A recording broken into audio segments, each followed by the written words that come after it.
Okay, the second half of our video lecture this week is really going to focus on that opening call, that first conversation with the prospect, what that should look like in terms of the approach to the initial conversation, and then also some of the questioning strategies that can be used in order to gather good information during the needs analysis stage of the sales process. So first and foremost, this first step of that opening call is simply to introduce oneself, right? So ask for the prospect, that may be the first person you get on the line. It also could be a gatekeeper, right? Especially if you're talking about a corporation and you're trying to reach someone higher up in the company. So once you've actually got the prospect on the line, there's a greeting, right? Introducing yourself, first mentioning the title and role that you have, and then mentioning the team, and then your name. You might be thinking, why that order? Why would we introduce the title and name of the team prior to introducing yourselves? Well, this gives the listener a chance to orient themselves to the call, and it also makes them more likely to stay engaged in the conversation. They probably have never heard of your name, right? They probably don't know who you are, but they've definitely heard of the team, right? Because there's some kind of connection that exists, likely, if you're calling them. And oftentimes in ticket sales, you see that reps, even if they're entry level sales reps, are given these kind of fancy titles, right? They'll have the word coordinator in them or executive. And the reason for that is, it's a strategy. If you're calling people and trying to get them to purchase tickets and you explain the title that you have, if you have a fancy title, it's probably more likely that that person is going to engage in that conversation, right? Because they think this is a legitimate call. Someone from pretty high up in the organization is calling to talk with them. So there is a strategy behind starting with title, role, and team prior to introducing oneself. Now, step two is really about beginning the sales conversation. And there's really two approaches to this. One isn't necessarily better than the other. There are some pros and cons to both. So we'll talk about that, and then also I'll show you some examples. So first approach here is set the agenda and ask for permission. Here, what the sales rep is doing is basically coming right out and explaining what the purpose of the call is. And then after they do that, they're going to ask for permission to continue the conversation with the prospect. Let me show you an example here. Hi Lisa, I'm your personal account representative with the Peoria Rivermen. My name is Brad. Lisa, the reason for my call is to learn about your experience at the arena last season and follow up with you on the email that we sent you last week about opportunities for the upcoming season. How does that sound? So, if we go back here, we can see that Brad is employing the first approach, right? He's setting the agenda and he's asking for permission. So in the first part here, he explains exactly what the call is about, right? Lisa, the reason for my call is to learn about your experience at the arena last season, etc. And then in the second half here, he asks, how does that sound, right? He's asking for permission to continue the conversation. So he's employing the set the agenda, ask for permission approach to opening that sales conversation. Now there is another approach here. So approach number two is simply to move directly to questions. Show you an example here. Hi Lisa, I'm your personal account executive with the Peoria Rivermen. My name is Brad. Lisa, what is your favorite part about coming to a Rivermen game? I don't know. I think I might have a future selling tickets for the Rivermen. How about you? Okay, so this is the second approach, right? Moving directly to questions. Brad does not bother with providing any information as to why he's calling here. All he says is he introduces himself using that introductory tactic that we talked about, and then he goes right in with the questions, right? Lisa, what is your favorite part about coming to a Rivermen game? Okay, so you can see that these are two very different approaches to opening up that sales conversation. Now you might be thinking, with this first approach, set the agenda, ask permission, well, that could be risky, right? Because you're essentially giving the person an out, right? By asking them for permission to continue the conversation, you're giving them a way out of the conversation, which means lose out on the sale. And that's certainly a potential con of using this approach, and probably why some teams avoid it and use approach number two. But you could also argue that that is a pro of approach number one, right? If someone really isn't interested in purchasing tickets and you give them that out right away, then you can move on to other prospects that might be more viable, right? So you end up not wasting as much time. It's kind of a way to filter out the folks that really don't have an interest in continuing that conversation. So that's, something to think about in terms of, the applicability of that particular approach. Moving directly to questions doesn't give the prospect that out, right? So you could see that as a pro. By simply going right to the question, the prospect doesn't really have a way to get out of the conversation, right? They have to at least answer that first question. Well, I guess they don't have to. I guess they could simply hang up. But if they're being polite, they're probably at least going to engage with that first question. So that could be a way to get the person to come into the discussion and actually learn more about them as a prospect. So again, two different approaches here. Every organization is different in terms of how they might teach or train their sales reps to open that conversation. Both are viable, both just have, different pros and cons associated with them. Okay, so moving on now to actual questions that might come up during this needs analysis process. And we're going to think about this from a strategic standpoint today. So we're going to talk about tips for asking effective questions, and then we're going to actually look at a model for the questioning of a prospect during the needs analysis stage of the sales process. So here's just a few kind of general tips for asking effective questions that apply in ticket sales. The first is ask open-ended questions, right? So I mentioned the MLS National Sales Center earlier, and again, they've been doing this for a while, and they've got a pretty good handle on training sales reps to ask good questions. And they recommend that each call include a total of 20 questions, with 80% of them being open-ended, right? So that's quite a few, right? That's the large majority of questions being open-ended.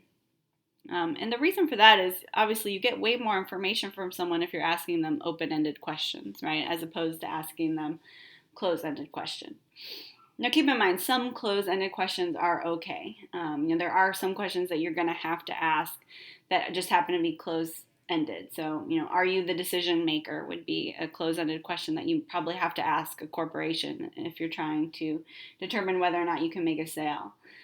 You might have to ask, how many employees do you have? That's probably a pertinent piece of information that also happens to be a closed-ended question.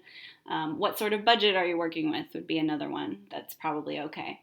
So there are some questions that can be closed-ended and probably will still provide you valuable information. But as a general rule, the bulk of questions being asked should be open-ended in order to get the most rich information. Phrasing questions in a positive manner, right? Positivity should be easy, right? We're selling sports here. We're not selling cars. We're not selling insurance. We're not selling paper. Positivity in phrasing questions should be pretty simple for folks selling tickets. So a couple things here, or an example here of doing this. So instead of saying, where do you sit when you come to Riverman games, you might instead say, where is your favorite place to sit when you come to a Riverman game, right? So that's taking a fairly bland question and turning it into more of a positive question, right? Again, trying to elicit positive feelings from the prospect about the experience they have with your team. Okay, a couple of other tips here. Making sure you diversify the question style. Right, so you don't want to be asking just the same types of questions one after another, right? Because that will get pretty boring for the prospect, and you're probably not going to be getting a variety of information from that prospect. Making sure you're asking questions one at a time, right? Avoiding any kind of double-barreled question. And this, I think, should be a rule as a whole, right? In any of the conversations you have in a professional setting. Keep questions single-barreled. Don't ask two questions in one. So a question like, what do you like most about sitting behind home plate and eating concessions at the park? You're asking two questions, right? So if you want to ask both those questions, ask them separately. Do not try to jumble them up into one, because you're probably not going to get a good answer for both questions. Okay, so what we're going to talk about now is the spin questioning system. Okay, basically this is a sequence of questioning where the goal is to provide the sales rep with the framework for how to construct a logical series of questions based on the answers given by the prospect. So it's kind of like a script, but really more of a framework to try to work within in order to assess needs. And it also ensures that you're asking a variety of types of questions and that you're getting a lot of different information from the prospect. So we'll go through each of these. So SPIN, situation questions, problem questions, implication questions, and need-payoff questions. We'll go through each of these, kind of define them, and then I'll give you some examples as well. Okay, so typically you should start with situational questions. Now, what are situational questions? Basically questions where you can gather basic facts and background information about the prospect situation. Now, you may already have some of this information, right? You might have some basic demographic information about the prospect, especially if they're a warm lead. But it's important that we start with situational questions because it helps us build a profile of the prospect, right? These are foundational questions and a chance for us to gather facts about the prospect's existing situation. So we can gather information about their motivations for buying, the types of needs they have regarding number of seats, where they like to sit, how many games they attend. You get the idea. These are kind of basic questions about their current situation. Here's a couple examples, right? So a situational question you might pose to a prospect is, how many games did you attend last year? Right? That gives you basic background information about the prospect's existing situation, or at least what they did in the prior year. Who do you normally come to games with, right? This is going to give you information about whether or not this prospect attends games with their family, friends, coworkers. It's going to give you important information about their current situation. So those are situation questions. Again, pretty straightforward. Going to help you gather information and build a profile of that prospect. Okay, moving on to P. So we already talked about S, now we're moving on to P, which are problem questions. In selling, what we really want to do is fill a need or help fix a problem, right? So asking problem questions are important in determining kind of what those needs are. And next week's discussion will be about coming up with solutions, but we can't really come up with solutions until we know what the problem is, right, or what the needs are. So with problem questions, we can kind of bring to light a customer's problems, needs, and motives to the surface. So there are a couple different approaches here in terms of asking problem questions, or different types of questions you can ask. Issue-based questions.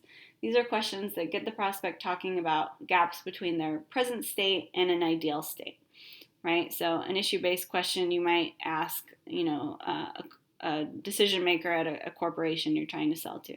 Share with me the biggest challenge facing your organization right now, right? That would be kind of a great general problem question to ask and really give you an opportunity then to come up with the solution using your product, which is tickets. Clarification questions, another type of problem question. So this is used when basically you need to gather more info. So maybe the statement or answer provided by the prospect is too general.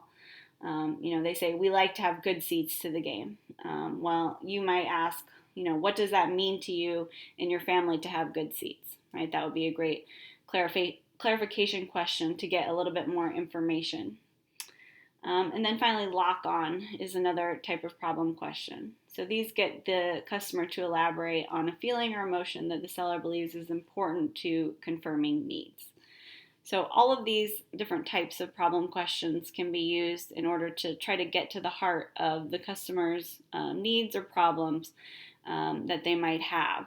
And again, this will look different depending on whether you're talking to an individual who's purchasing tickets for family or friends, or the decision maker at a company that might be purchasing tickets for their department. So keep that in mind.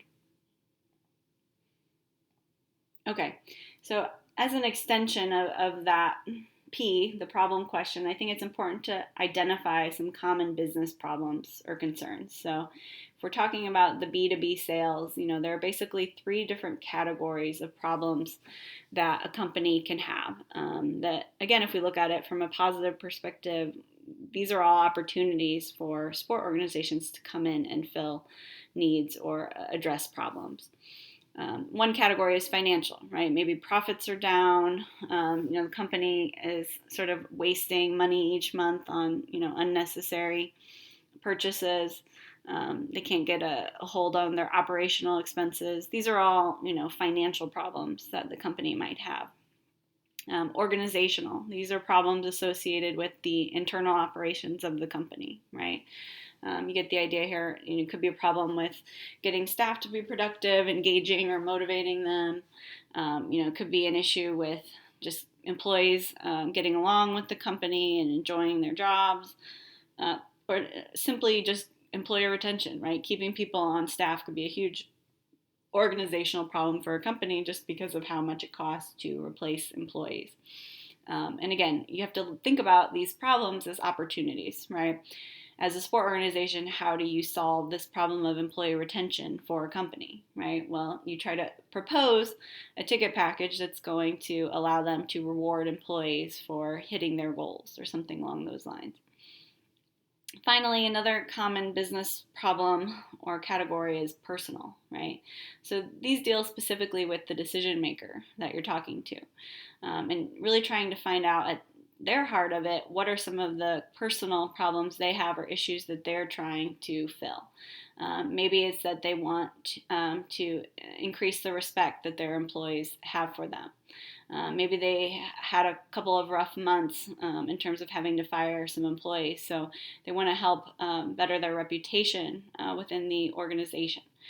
These are all potential personal problems that a decision maker could be having that, again, could be turned into an opportunity for a sports team trying to sell tickets. Okay, I want to move on now to the I. So we've done S, P, and now we're on to I. So implication questions. So once you've identified a problem for a prospect, you can move on to the implication questions.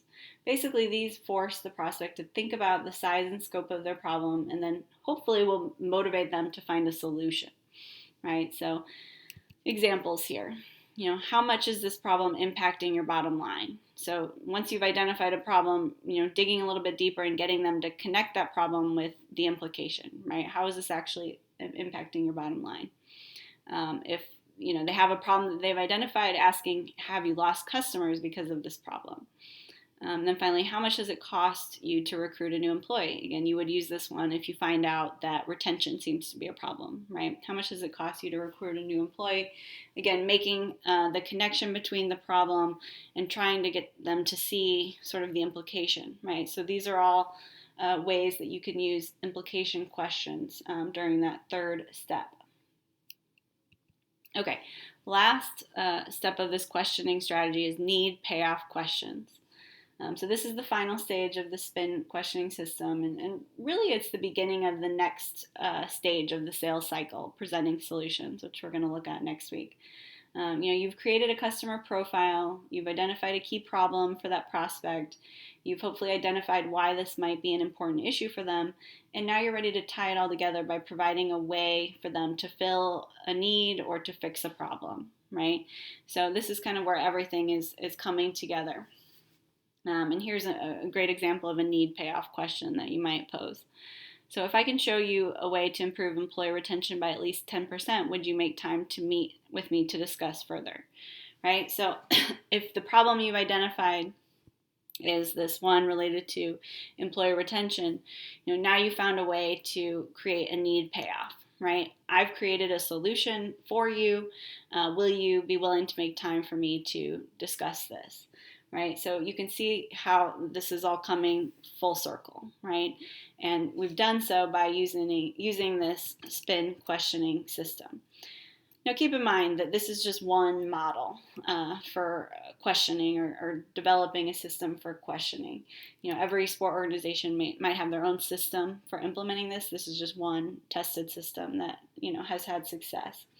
And again, really the purpose is just to provide a framework and really give sales reps a set of potential questions that one might ask during each stage of the process. You might not get to all 4 steps in that first call, right? So it might be a process. You might start with situational problems in that first call, identify a problem in the second call, and then so on and so forth. So this isn't something that necessarily will all get wrapped up in one bow in one call, but the idea is that you can build on each stage of the spin questioning system to really gather the information you need to create a solution for that prospect. Okay, there are a few other types of questions that I want to mention here as we start to wrap up. Hypothetical question, you're probably familiar with a hypothetical scenario. Basically you're creating, a hypothetical situation in which, a sales package might be created, right? And then you ask the prospect if this is something they'd be interested in. So hypothetically, would you be interested in a 10-game package for X amount of dollars, right? So that's another type of question that could be used during this needs analysis process. Redirect question is another type of question that's commonly utilized during the needs analysis. You may reach a point in your conversation where you have to redirect it back to the purpose.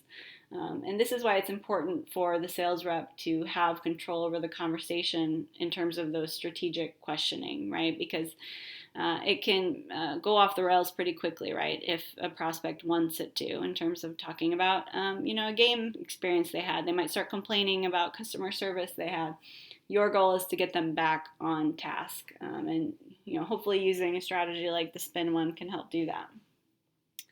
Another type of question is the commitment type. So these are basically used to test agreement and pace the discussion towards a decision, right? Which is ultimately what you want out of the call.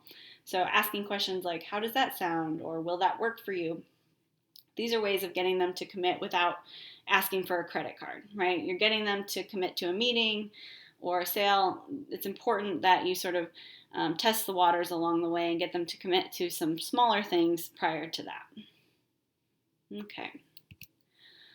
All right, one last slide here that I just want to mention. There's some basic tips or keys to having a conversation during that needs analysis stage. And some of these I think are fairly common sense, but others maybe not so much.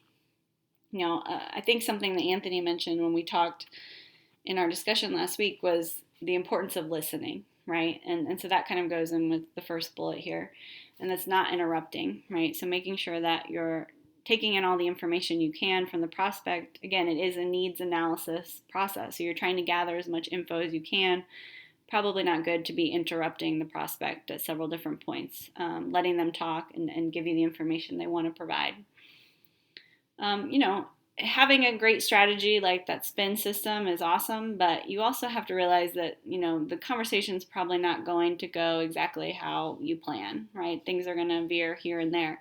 So being ready to form questions based on the response rather than just having a list of questions that you're going to go down, right? So being prepared to respond in the moment. Being conversational, I think, is key, right?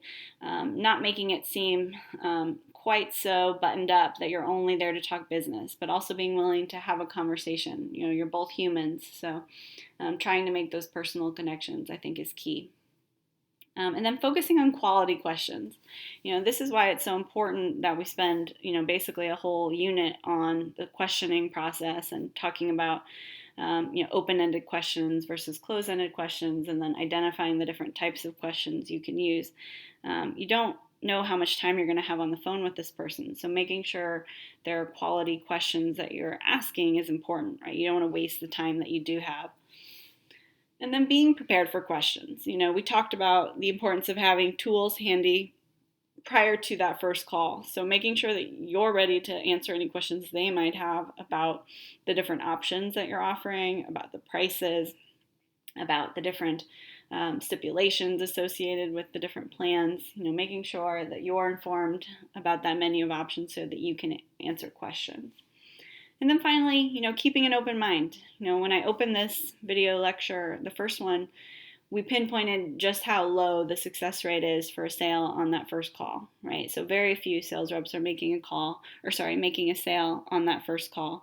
So sort of keeping an open mind, knowing that that initial call and those initial conversations are really just about gathering information so that later on in the process you can present solutions, overcome objections, and then ultimately make a sale. All right. So that is all I have this week for our topic of needs analysis. There's, again, supplementary articles on ReggieNet for you to review, and there is also a practice case for you to look at that's going to allow you to implement some of the strategies that we talked about in the video lectures. All right, have a good one.